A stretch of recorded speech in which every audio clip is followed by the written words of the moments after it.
Vamos a dar inicio a la clase porque si no el tiempo no nos va a alcanzar.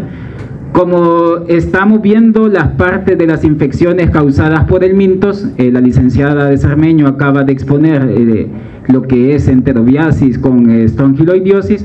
Vamos a seguir ahora con un tipo de infecciones, pero pertenecientes a otra clase de helmintos que pertenecen a la clase de los céstodos, en los cuales vamos a mencionar, pues, para recordar siempre algunas características generales de este tipo de helmintos. Bueno, los objetivos que los tienen en su programa de estudio para que después le den seguimiento a lo que vamos a ir desarrollando en la clase.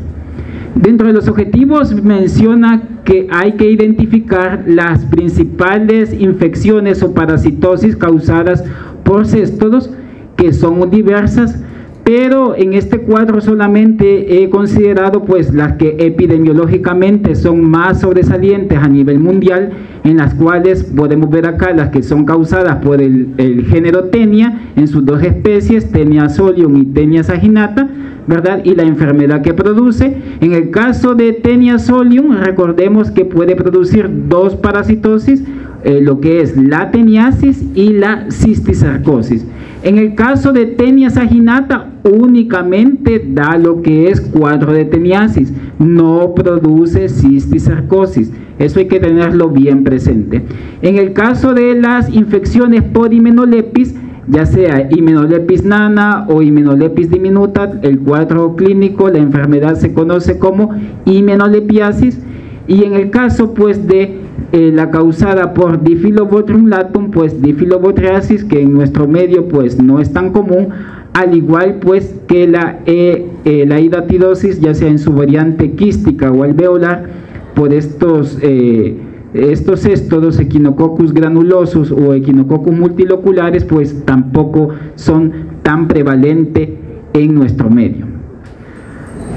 ¿Cuáles sí entonces para nosotros en El Salvador son las más prevalentes de todas estas enfermedades causadas por céstodos? Antes en nuestro medio era un poco más prevalente las teniasis, pero quizás por las medidas higiénicas quizás que se han tomado en estas últimas décadas y relativamente, porque no completamente, han ido mejorando, han ido bajando sustancialmente los casos de teniasis en El Salvador, pero mantenemos siempre quizás las hymenolepiasis sí se encuentran relativamente en un número de mayor frecuencia en lo que es en El Salvador.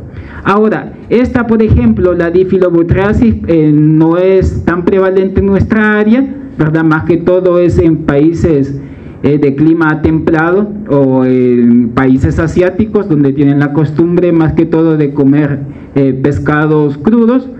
Y también la equinococosis o la hidatidosis, porque así se puede conocer también, es más que todo frecuente en países de clima templado, países nórdicos o países, en nuestro caso en el continente americano, casi siempre de la parte más del norte, ¿verdad?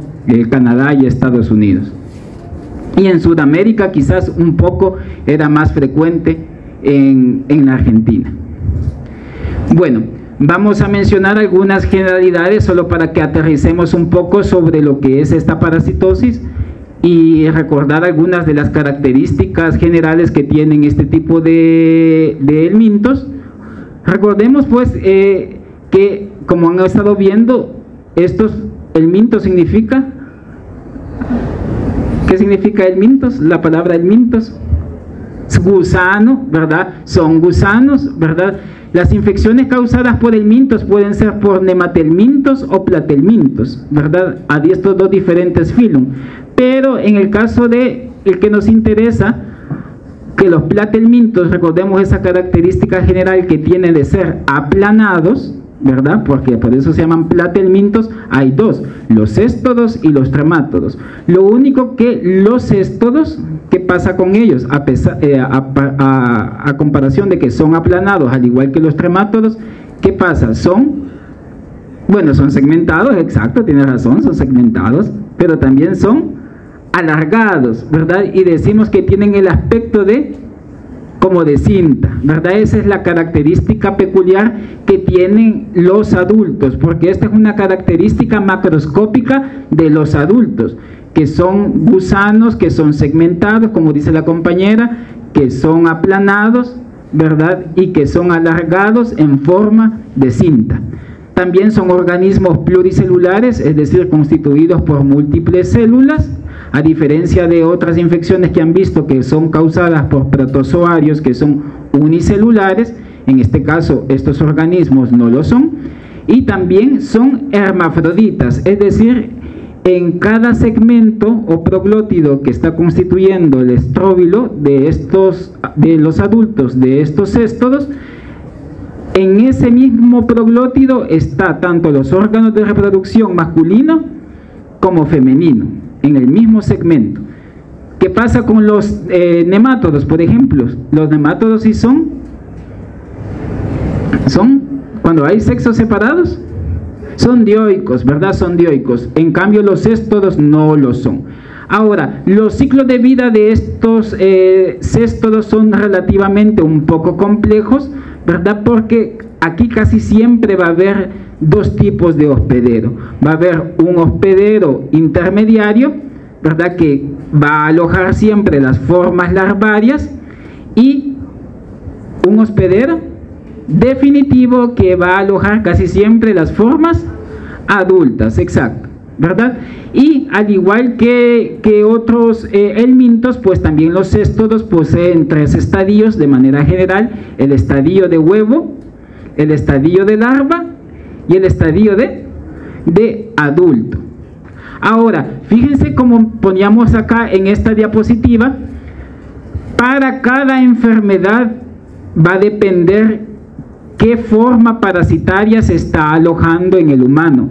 Algunas van a ser tanto larvarias como formas adultas, otras van a ser solamente formas adultas, y otras sí, netamente formas larvarias, ¿verdad? Entonces, a medida vayamos viendo los cuadros clínicos, tienen que ir prestando atención cuál es la forma que se está alojando en el ser humano y es la que está causando la enfermedad.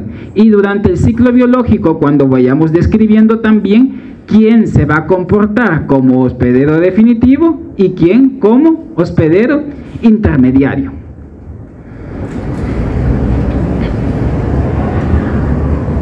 Dentro siempre de las generalidades de esta cestodosis, hay que reconocer de que las infecciones se pueden presentar de dos formas. La primera pueden ser por formas intestinales, y también puede ser por infecciones tisulares. Cuando nos referimos a infecciones tisulares, nos estamos refiriendo a que el parásito pues va a estar alojado en un tejido como tal, ¿verdad? Pero en las intestinales casi siempre van a estar alojadas las formas adultas en el intestino delgado, y tienen esta particularidad general casi siempre de que estas infecciones intestinales causadas por estos céstodos casi siempre cursan como muy leves o asintomáticas. Pero en el caso de las infecciones que sean de carácter tisular, es decir, en las que se encuentra en algún tejido, puede ser como hígado, pulmón, músculo, cerebro, ojos, vasos, etc., varias vísceras, ¿verdad? ¿Quién se va a alojar? Casi siempre son las formas larvarias. Fíjense bien, para cada una de estas infecciones por céstodos, la larva va a recibir un nombre propio. La larva tiene un nombre propio y se tiene que aprender ese nombre propio que tiene el estadio larvario.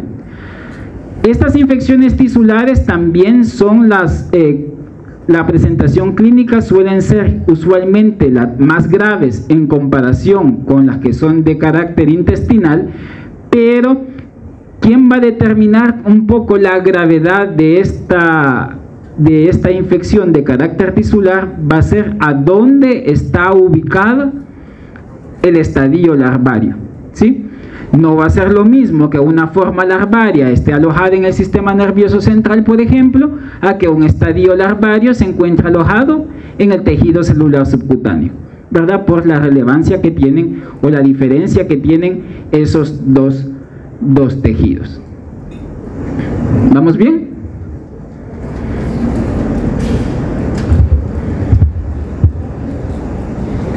Bueno, la primera enfermedad que vamos a describir es la teniasis. La etiología de la teniasis va a ser por dos céstodos, ¿verdad? Tenia solium o tenia saginata. Coloquialmente nosotros a la tenia solium más que todo se le conoce con el nombre de solitaria, ¿verdad? O también de carácter coloquial, también si se quiere llamar, a la tenia solium también le llaman tenia del cerdo, ¿verdad? Y a la tenia saginata, tenia de la vaca, ¿verdad? Eso en virtud de en qué hospedero intermediario pues se aloja la forma del cisticerco, ¿verdad? Como les había mencionado, ojo, fíjense bien, la teniasis como tal es una enfermedad de carácter intestinal, ¿sí? Es de carácter intestinal, no es de carácter tisular. Ya vamos a ver quién es la de carácter tisular y que van a tener un agente etiológico como lo es la tenia solium más que todo. Ahora, ¿qué pasa acá? ¿A dónde va a estar alojado? En el intestino delgado, y habíamos dicho que en este caso va a ser solamente el estadio de adulto el que va a causar las pocas manifestaciones clínicas que realmente se pueden presentar en este tipo de infección. Este tipo de infección está relacionada más que todo al consumo de carne mal cocida o mal preparada de cerdo y de res. Usualmente se presenta como una enfermedad asintomática y a lo mucho, los pocos signos y síntomas que pueden haber puede ser solo un ligero dolor abdominal. Algunos individuos pueden presentar diarrea o estreñimiento y algunos pueden presentar, fíjense, esto que parece contradictorio, aumento del apetito con pérdida de peso. ¿Por qué creen que pasará eso?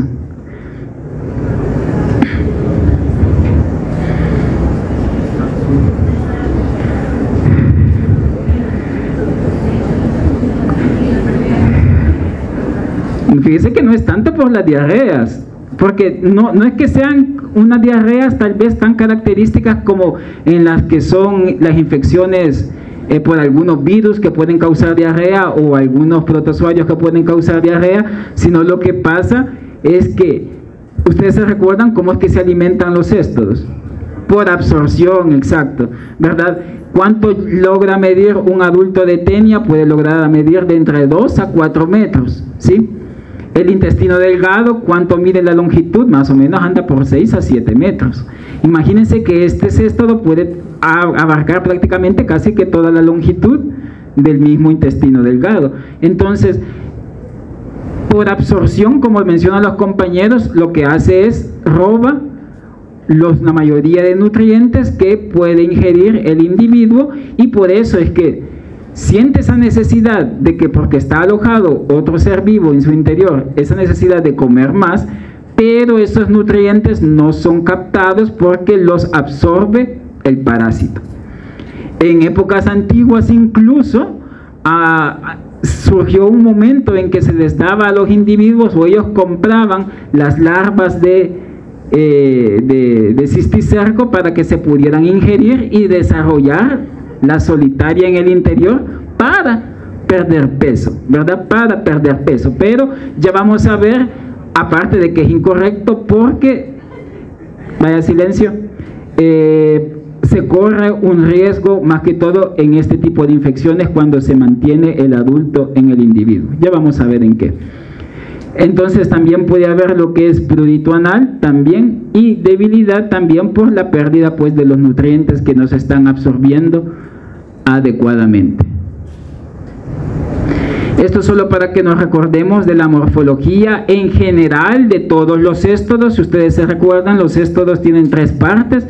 Una parte anterior que se denomina cabeza o escólex, una parte indiferenciada entre el escólex y el estróbilo que se denomina cuello, ¿verdad? Y el cuerpo o estróbilo que está constituido por segmentos que se le llaman proglótides, ¿verdad? Y de esos proglótides hay tres tipos: proglótidos inmaduros, maduros y grávidos, ¿verdad? Esos son los tres que tenemos, y ustedes pueden ahí observar pues en la parte de la parte anterior en la cabeza o en el escólex cómo son los órganos de fijación que pueden tener cada una de estos éstodos.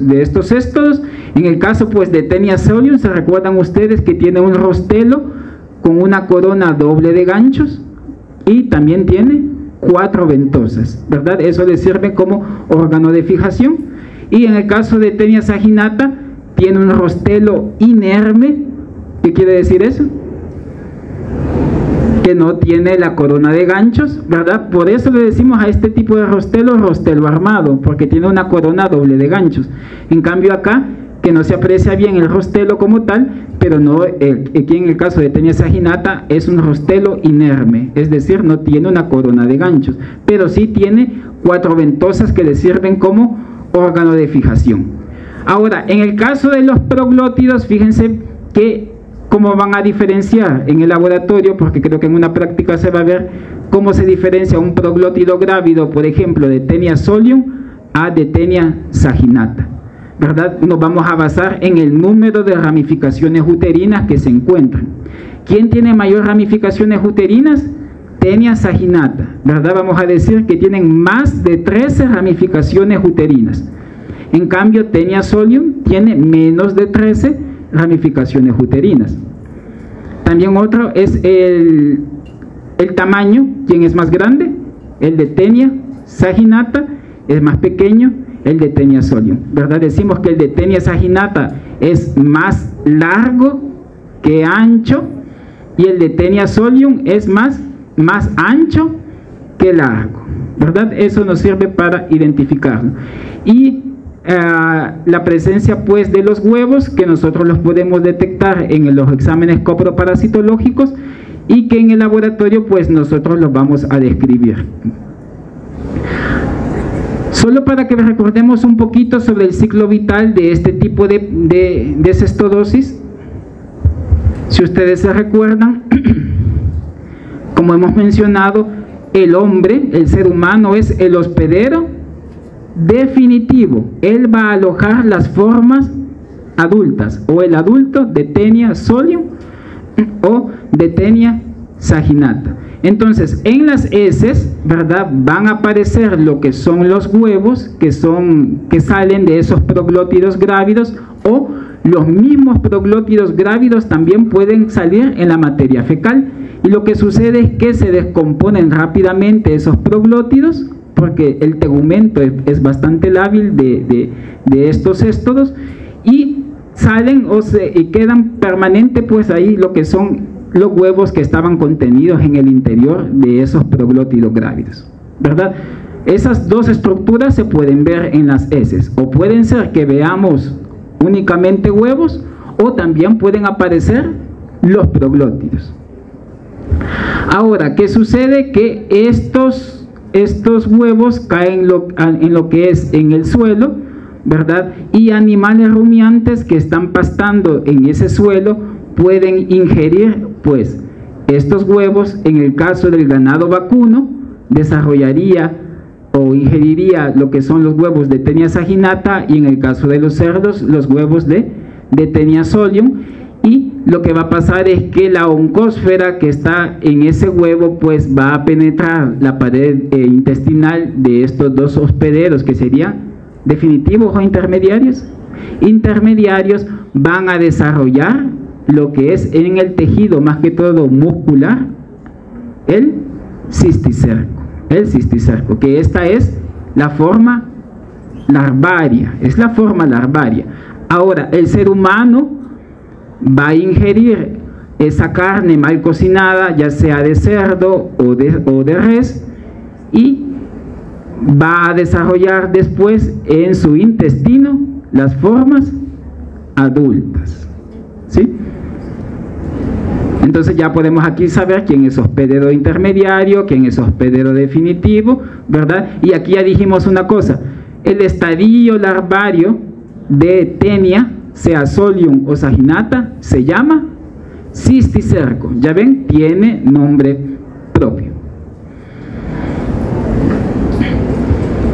Pero ¿qué pasa? Fíjense bien con Taenia Solium, que el hombre, el ser humano, puede convertirse en una especie de hospedero accidental porque él puede ingerir lo que es directamente el huevo. ¿De quién?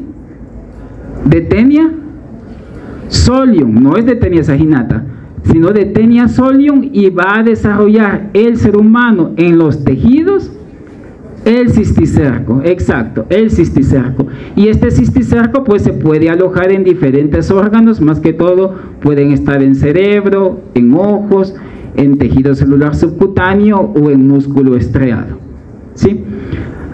Repetimos, cisticercosis solamente es causada por Taenia Solium, ¿sí? Las teniasis, que son de carácter intestinal, ellas sí pueden ser de Taenia Solium o de Taenia Saginata. Ojo con eso.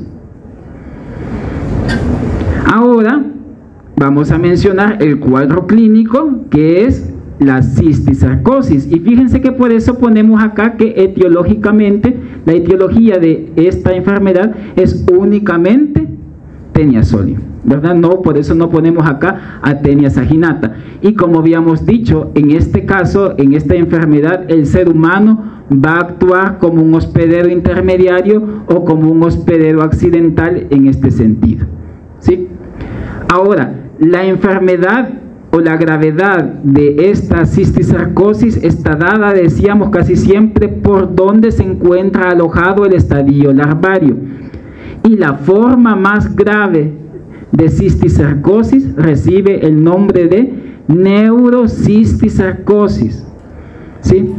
O podemos decir que la cisticercosis que se da en el sistema nervioso central recibe el nombre de neurocisticercosis. ¿Y a dónde se va a dar esa neurocisticercosis?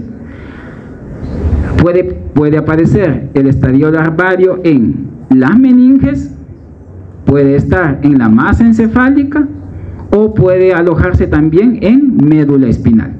En esos tres sitios del sistema nervioso pueden encontrarse, y dependiendo a dónde esté y a qué altura esté también ese cisticerco, así va a ser la gravedad. Por eso menciona acá que los síntomas varían en función del sitio de donde se encuentra la larva, ¿sí? A dónde está alojado este cisticerco. Y tenemos acá que, de manera general, ¿cuál es el síntoma más común? Casi alrededor de un 50 a 60% de los pacientes van a presentar epilepsia como manifestación clínica, ¿verdad? Y en segundo lugar, la hipertensión intracraneal. ¿Y qué es eso de hipertensión intracraneal?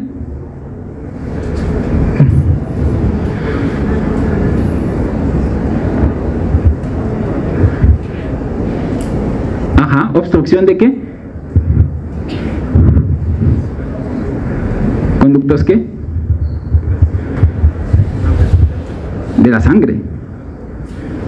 Pero no es la sangre, fíjense, es la circulación por una obstrucción que tiene que haber del líquido cefalorraquídeo. Si algún orificio, como ustedes se recordarán en anatomía, de donde viene eso del primer ventrículo, segundo ventrículo, tercer ventrículo, ¿verdad? Y cómo se viene desarrollando el líquido cefalorraquídeo, el plexo coroideo, etcétera, etcétera. Entonces, si el cisticerco obstruye el paso de ese líquido cefalorraquídeo a nivel de la masa encefálica, entonces esa obstrucción va a hacer que el líquido cefalorraquídeo se esté acumulando. Entonces eso va a generar un aumento de la presión dentro de la masa encefálica, y como la calota craneana, vea, es prácticamente bien rígida, ahí el cerebro no haya cómo acomodarse, entonces se empieza a aplastar, ¿verdad?, por esa presión intracraneal que se está generando. Entonces eso, como les digo, va dado en virtud de la localización en la circulación de ese líquido cefalorraquídeo.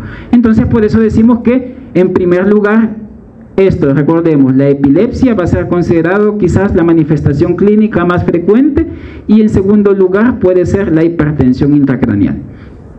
Pueden haber alteraciones neurológicas del tipo motor, del tipo sensorial e incluso también de la función mental, ¿verdad? Las actividades cognitivas del paciente pueden verse relativamente alteradas, ¿verdad? En este caso, cuando sea pues una neurocisticercosis. Aquí estamos hablando de manifestaciones clínicas de la neurocisticercosis, ¿verdad? Esto es neurocisticercosis, ¿verdad? Y decimos también, fíjense que la gravedad también del cuadro clínico va a depender del tipo de intensidad de la inflamación que esté alrededor de ese cisticerco.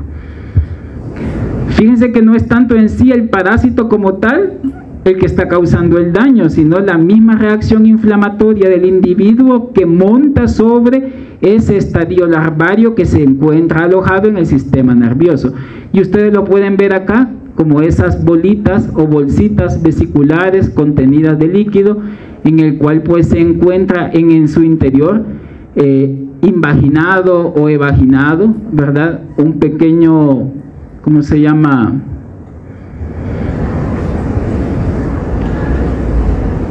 Un pequeño escólex, ¿verdad? Eso es lo que se observa en el interior. Creo yo que en el laboratorio lo vamos a ver con detenimiento, ¿verdad? Con unas piezas anatómicas que se mantienen ahí y también en algunas láminas para que vean ustedes cómo se ve ese cisticerco.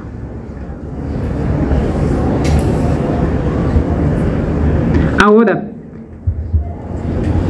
como decíamos que la gravedad también depende del sitio anatómico, ¿verdad? Decimos que la forma más grave de cisticercosis es la neurocisticercosis, es la forma más grave, pero también tenemos otras formas que son menos lesivas, ¿verdad? Pero que se dan pues porque esta forma larvaria se llega a alojar en diferentes sitios anatómicos, y dentro de unos habíamos dicho el ojo, si se recuerdan. Entonces aquí ya se llamaría una cisticercosis ocular. ¿Y qué manifestaciones puede presentar el individuo? Puede presentar disminución de la visión, ¿verdad? Visión borrosa, diplopía, o sea, una visión doble. Puede en algunos casos haber desprendimiento de retina, ¿verdad? Inflamación intraocular, y en casos graves en donde ya haya un daño más grande de la retina, ¿verdad? Y fibrosis en la retina, puede causar lo que ya es una ceguera. Entonces aquí ustedes ven cómo se ve en este caso el cisticerco alojado en la esclerótica de este niño, ¿verdad? Y aquí, si más no me equivoco, como que están queriendo hacer un fondo de ojo, ¿verdad? Acá vemos también la vesícula, ¿verdad?, de ese cisticerco.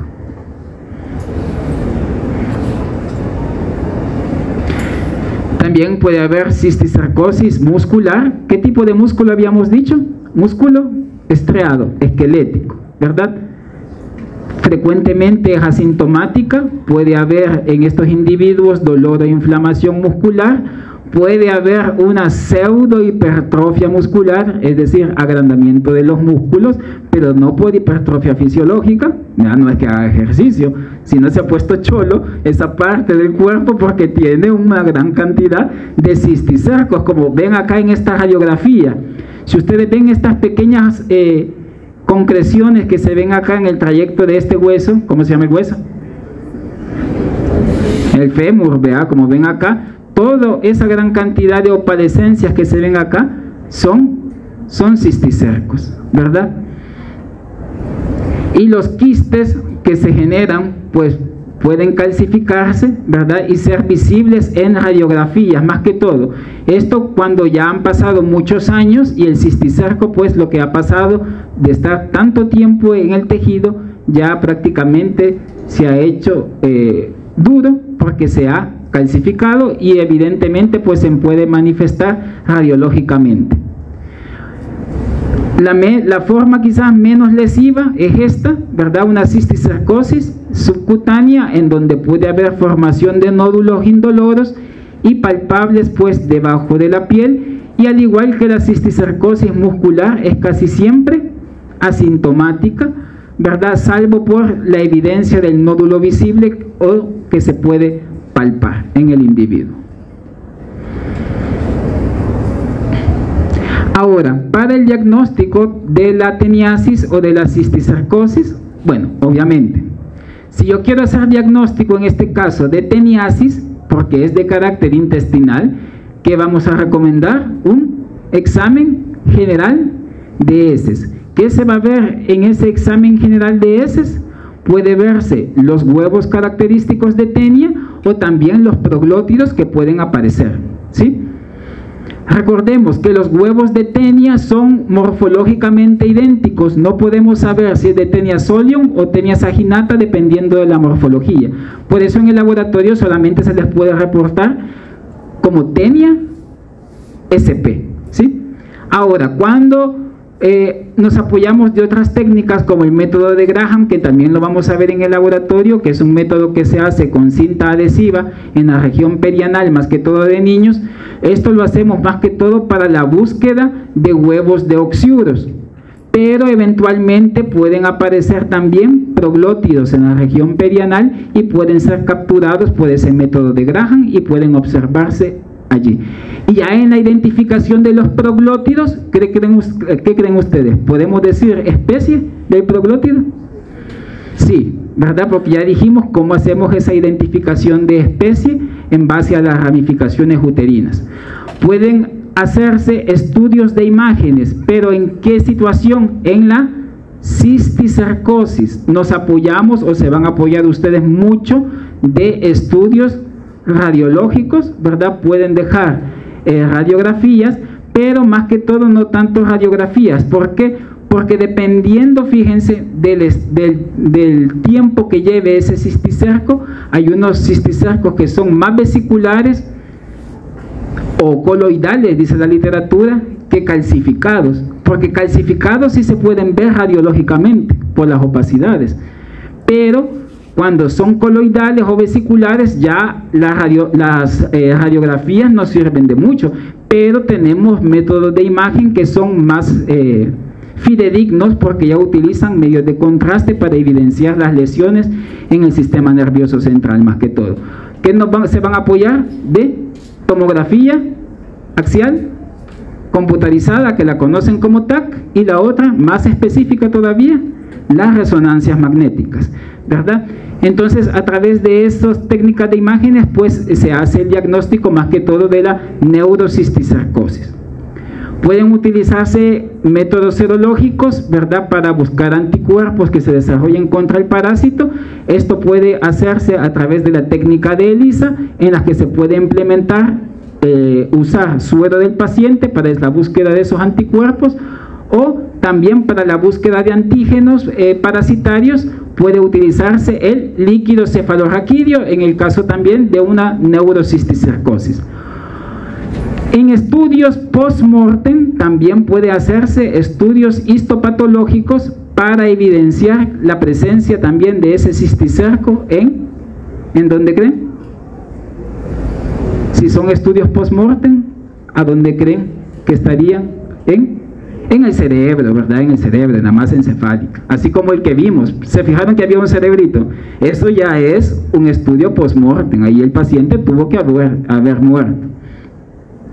Para la prevención y control de esta enfermedad, pues está dada en virtud de varias situaciones, ¿verdad?, por el enfoque multifacético que tiene que abordarse para la prevención de esta enfermedad, tanto en salud pública, educación, higiene y manejo de alimentos, ¿verdad?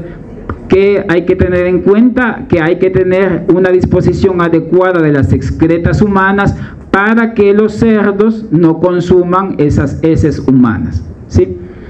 Tratamiento adecuado de aguas residuales también es importante, y en teoría el Ministerio de Agricultura debe de realizar también inspecciones veterinarias de la carne en donde se hace el faenado de estos animales para evidenciar si hay o no en esa carne la presencia de cisticercos, ¿verdad? Porque cuando se hace la evisceración de esos animales, ahí se puede observar si se encuentra alojado en la lengua, en el músculo, en el vaso, en el hígado, etc. Debe de realizarse una cocción o una congelación adecuada también de la carne, en este caso pues de la carne de cerdo o de la carne de res, ¿verdad? Para no tener lo que es una teniasis en este caso. Otra prevención y control para estas enfermedades es el lavado adecuado de frutas y verduras, el consumo de agua potable, ¿verdad? Y tener una disposición segura de las excretas humanas, en este caso de las heces, ¿verdad? Evitar en todo lo posible que las personas pues defequen al aire libre, ¿verdad? Especialmente donde se crían los cerdos. ¿Cómo se le llaman a las crianzas de cerdos?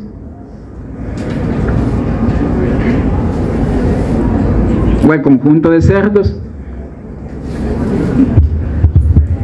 El ganado porcino, sí es cierto, pero ya casi no ocupan esa palabra. Las piaras, ¿verdad? Son piaras. Les pongo en el examen piaras y se van a perder, ¿verdad? Por no ponerle cerdos. Bueno, la segunda enfermedad que tenemos que describir, porque solo son 3 las que piden los objetivos, es la himenolipiasis. La himenolipiasis es una enfermedad causada por 2 tipos de céstodos que habíamos mencionado al inicio. ¿Quiénes eran? Hymenolepis nana e Hymenolepis diminuta, ¿verdad? La más prevalente casi siempre es Hymenolepis nana, más que todo. Hymenolepis diminuta es en menor proporción, y esta patología está dada en relación al número de formas adultas de que se encuentren en el intestino. ¿En qué parte del intestino? El intestino delgado. Entonces lo que pasa es que cuando el ser humano pues consume lo que es ese huevo, ¿verdad? Va a eclosionar en el intestino, va a liberar esa oncósfera o embrión hexacanto, ¿verdad? Y se va a generar y se va a liberar pues ese embrión hexacanto y se va a fijar a través de sus órganos de fijación en el epitelio intestinal, y se van a liberar lo que son algunas vesículas que pueden contener algunas sustancias de carácter lítico, ¿verdad? Y causar una leve lesión, ¿verdad? En el epitelio intestinal. Más que todo un aplanamiento puede haber, pero a pesar de que pareciera de que fuera algo grave, realmente también es una parasitosis que casi siempre va a cursar como leve o asintomática, ¿sí? Se dice que el parásito, a pesar de que tenga órganos de fijación como ventosas o que tenga un rostelo armado también, como lo tiene Taenia solium, no va a causar pérdidas significativas de sangre, a pesar de que este parásito tiene esa peculiaridad de que se puede cambiar de posición. ¿Cómo se llama? Su rostelo puede insertarse en una parte del intestino, pero después ya no le gustó, se quita de ahí y se vuelve a fijar a otro lugar. A pesar de que haga eso, realmente no produce daños significativos o relevantes como para decir de que va a perforar el intestino delgado. Puede generar también mecanismos tóxicos el parásito por productos metabólicos que él puede liberar, ¿verdad? Y más que todo, los productos tóxicos que puede liberar el parásito son los que causan las manifestaciones relativamente de carácter sistémico, ¿verdad? Como la cefalea que puede haber en el paciente, o el cansancio que puede estar en el paciente presente, o también la somnolencia que llega a presentar. Para que esta realmente, como les decía, la himenolipiasis sea clínicamente relevante, está dada por el número de parásitos, ¿sí? Del número de formas adultas. Se dice que para que sea significativamente representativa o clínicamente representativa la enfermedad, el individuo debería de ingerir más o menos 15.000 huevos, ¿verdad? Para que se generen pues una cantidad grande de formas adultas. ¿Cómo conocen los microbiólogos a las hymenolepis? Las conocemos como tenias enanas. ¿Por qué? Porque son las formas adultas relativamente pequeñas. Una tenia, una Hymenoplepis nana o diminuta anda alrededor de un tamaño de 4 a 5 centímetros de largo, ¿verdad? No llega a medir metros como lo llega a hacer Tenia solium o Tenia saginata. Las manifestaciones clínicas son pocas realmente, porque como les decía, casi siempre cursa de manera asintomática, y para que se presenten síntomas, les decía, la carga parasitaria debe de ser relativamente considerable. ¿Qué manifestaciones pueden presentarse si las hubiere? Dolor abdominal, hiporexia, o sea, pérdida del apetito, meteorismo, flatulencias y diarrea.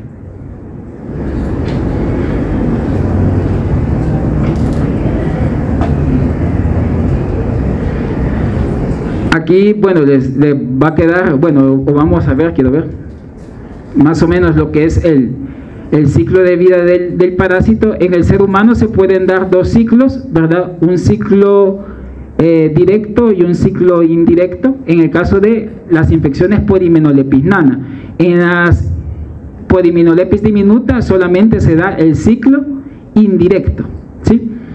Ahora, ¿cómo es este ciclo de vida? Recordemos que también aquí las formas adultas de Hymenoplepis nana se encuentran en el intestino delgado del ser humano, que puede servir como hospedero definitivo, aunque también los roedores pueden servir como hospedero definitivo tanto de Hymenoplepis nana como de Hymenoplepis diminuta, ¿sí? En ese caso, pues los huevos van a ser excretados en la materia fecal, ¿verdad? Y a través de la ingestión de esas heces, ¿verdad? O comida contaminada con esas heces, el individuo, el ser humano puede consumir esos huevos, ¿sí? Y en el interior del ser humano puede transformarse al estadio larvario, ¿sí? Que en este caso se llama cisticercoide. Se desarrolla en la mucosa intestinal y después este cisticercoide va a evolucionar a dar una forma adulta, ¿sí? Entonces ahí estamos diciendo que se está dando un ciclo directo, ¿sí? Ahora puede darse de manera indirecta cuando el huevo después forma, bueno, el huevo es ingerido, perdón, por insectos que sean coprófagos, como algunas pulgas o algunos escarabajos, y dentro del insecto se desarrolla la larva cisticercoide, ¿sí? Y accidentalmente el humano pueda ingerir esa larva cisticercoide porque accidentalmente ingirió ese insecto, ¿sí? Y así lo puede infectar tanto al ratón como al ser humano. Entonces esa es una forma indirecta, ¿sí? Por eso menciona acá, fíjense, el único cesto humano en el que el parásito puede completar todo su ciclo de vida en un solo huésped sin necesidad de hospederos intermediarios es Hymenoplepis nana. Ojo, pero Hymenoplepis diminuta es así, a ley tiene que hacer ciclo indirecto, es decir, debe de estar la larva cisticercoide en un insecto y debe de ingerirse ese insecto para que el individuo pueda tener una himenolipiasis por Hymenoplepis diminuta. Ahora, el examen o los estudios de laboratorio que pueden dejar para este tipo de cestodosis, pues es el examen general de heces, ¿verdad? En donde van a aparecer en esas heces los huevos característicos de Hymenoplepis nana o de Hymenoplepis diminuta, ¿verdad? Este es de Hymenoplepis diminuta, este es de Hymenoplepis nana. Raramente pueden aparecer proglótides en las heces, ¿verdad? Entonces lo más usual es que casi siempre se les reporten huevos. O también en algunas situaciones pueden tener exámenes complementarios para aumentar la sensibilidad del examen general de heces, utilizar algún método de flotación o de sedimentación para concentrar la materia fecal, que eso lo vamos a ver también en alguna discusión de las técnicas de laboratorio que se implementan. Para la prevención y control de la himenolipiasis, fíjense, dado que Hymenoplepis nana es la especie predominante en humanos, como les había dicho, puede tener un ciclo tanto directo como de autoinfección, ¿verdad? Y las estrategias se centran más en la higiene personal y el saneamiento, ¿sí?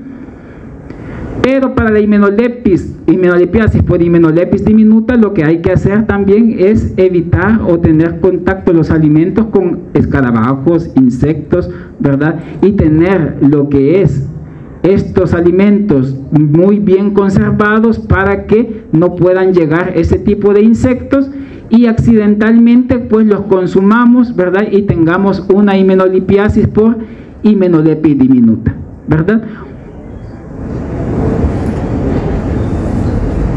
Ahora la última de estas cestodosis es la hidatidosis, ¿verdad? Que también se le conoce con el nombre de equinococosis, ¿verdad? Quística. Es considerada también una zoonosis, ¿verdad? En donde el ser humano va a funcionar como hospedero intermediario.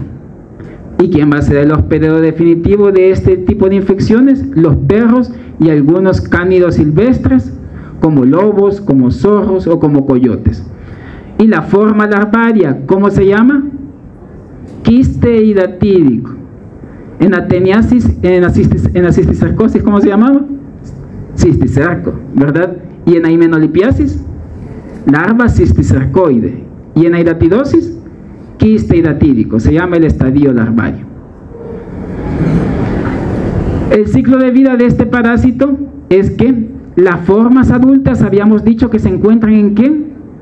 En los perros. Los perros es el hospedero definitivo, ¿sí? Entonces, estos perros alojan a las formas adultas en su intestino y van a salir a través de la materia fecal lo que son los huevos.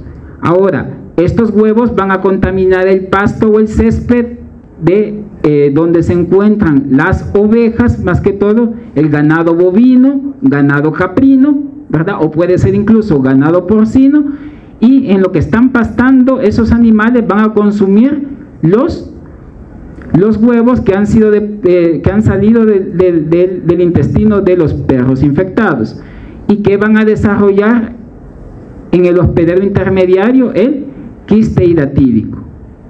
Ahora, cuando a estos animales, a los perros, se le dan las vísceras de esas ovejas que están infectadas, ¿verdad? Más que todo el hígado o los pulmones de estos animalitos, entonces se va a liberar del quiste hidatídico, que en su interior contiene los protoescólices, ¿verdad?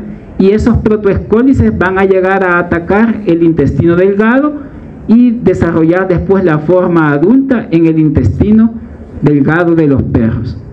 Ahora, ¿qué pasa con el ser humano? El ser humano va a servir como un hospedero accidental. ¿Qué quiere decir? Que él accidentalmente, si consumió algún alimento que esté contaminado con esos huevos que han sido liberados por o que estaban en las heces de esos perros, entonces él va a desarrollar la forma larvaria. ¿En qué órganos? Más que todo en dos principalmente, en hígado y en pulmón. Entonces, casi siempre las manifestaciones clínicas también van a estar dadas en virtud de donde se encuentra alojado el quiste hidatídico. El quiste hidatídico como tal evoluciona con lentitud y de forma silenciosa. Pueden pasar de 10 a 30 años para que tal vez pueda haber alguna manifestación clínica como tal, y se origina lo que es un síndrome tumoral, ¿verdad? Que puede ser doloroso e hipersensible, ¿verdad? Según el órgano que pueda ser afectado. Y como les decía, en el caso de la hidatidosis que se da en el hígado, la localización más frecuente va a ser más que todo en el lóbulo derecho del hígado. ¿Qué va a presentarse cuando ya está grande esa masa del quiste hidatídico? Va a darse lo que es dolor en el cuadrante superior derecho del abdomen, o también a nivel del epigastrio, ¿verdad? O en el hipocondrio derecho, la sensación de pesantez, tumoración palpable, ¿verdad? Casi siempre es indolora, y puede haber alguna intolerancia a algunos alimentos grasos y sensación de distensión abdominal ¿verdad? Y incluso pueden haber manifestaciones en piel como urticaria a consecuencia de los antígenos de excreción que pueden estarse generando por el quiste. Ahora, la otra forma, que es la hidatidosis pulmonar, se encuentra casi siempre en un 80% en el pulmón derecho, casi siempre a nivel de los lóbulos inferiores, como lo vemos aquí en esta radiografía, ¿verdad? También casi siempre puede cursar de manera asintomática, y si llegaran a ver, pues casi siempre se dan síntomas inespecíficos de carácter respiratorio. Puede haber tos con expectoración, puede haber disnea, va a haber también disminución del murmullo respiratorio a la hora de que estén auscultando el paciente, ¿verdad? Y la complicación más frecuente que puede haber en este tipo de hidatidosis pulmonar es que el quiste hidatídico se rompa, ¿verdad? Y se abra a nivel de los bronquios, ¿sí?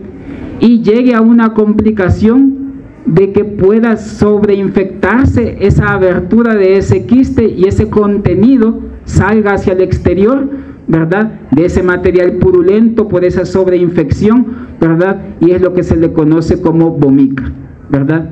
Como la expectoración de un material purulento hacia el exterior a consecuencia de esa sobreinfección que se dio por esa abertura de la hidátide, ¿verdad? O del quiste hidatídico a nivel del pulmón.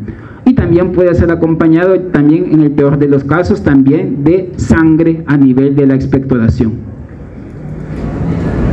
El diagnóstico de estas enfermedades también, más que todo, al igual como lo hicimos con la neurocisticercosis, casi siempre es de carácter de imágenes. Pueden utilizarse radiografías, también TAC, resonancia magnética, ultrasonografía. Casi siempre el diagnóstico más que todo es por imágenes, ¿verdad? Pueden apoyarse también por métodos serológicos a través de técnicas de ELISA o de Western blot, ¿verdad? Y también puede darse el diagnóstico parasitológico, ¿verdad? Pero este es mucho más complicado y menos recomendado de hacer. ¿Por qué? Porque si se llega a hacer en el paciente, se va a hacer una punción directa de ese quiste hidatídico que esté en el pulmón o en el hígado. ¿Y qué va a pasar si puncionan mal ese quiste? ¿Qué creen?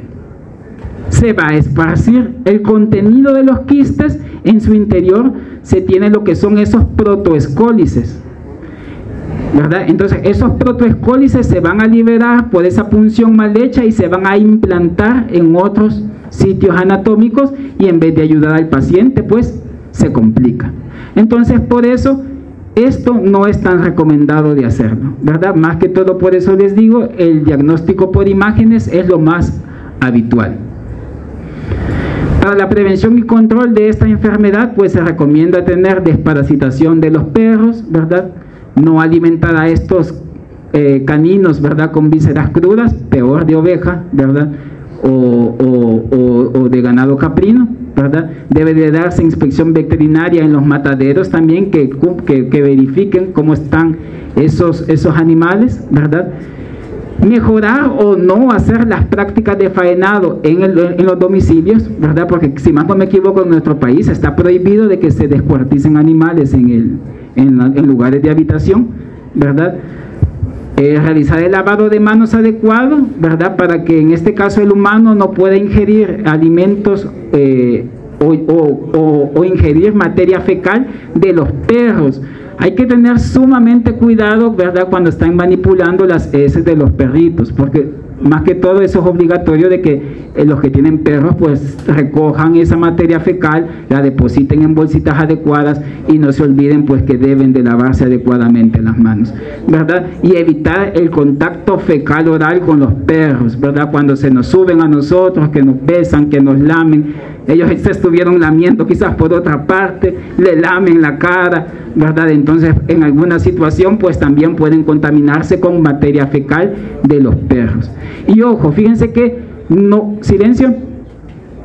es la única infección parasitaria asociada a perros, sino también la larva migrans visceral, no sé si la van a estudiar en este ciclo, pues también se asocia a los chuchitos. Esto les va a quedar como extra porque estaba en los objetivos de la clase, ¿verdad? Para que vean la terapéutica, ¿verdad? Para cada una de las infecciones, ¿verdad? Entonces, vamos a llegar hasta acá y gracias por su atención.